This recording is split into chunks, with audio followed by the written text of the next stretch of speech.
Syederalun jembatan atau titik kembar di Jalan Medan Banda Aceh di Kampung Baru Kecamatan Langsa Lama mengalami pergeseran atau turun dari posisi awal dari badan jalan.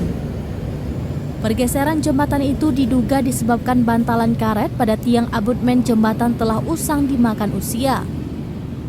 Amatan serambinews.com pada Senin 18 Juli 2022, saat ini jalur kanan atau arah timur ke barat di Jalan Lintas Medan Banda Aceh Kampung Baru Langsa Lama, persisnya di titik jembatan itu ditutup sementara.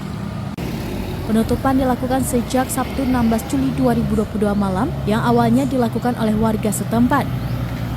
Khususnya mobil pribadi dan angkutan barang tidak dibolehkan melintas di jalan dua jalur titik jembatan itu. Menurut Kecik Kampung Baru Lama Langsa, Tony, petugas terkait dari Balai Jalan dan Jembatan sudah mendongkrak naik jembatan itu.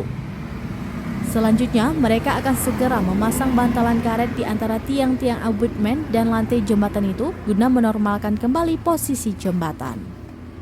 Dari Langsa, Subir, Serambion TV.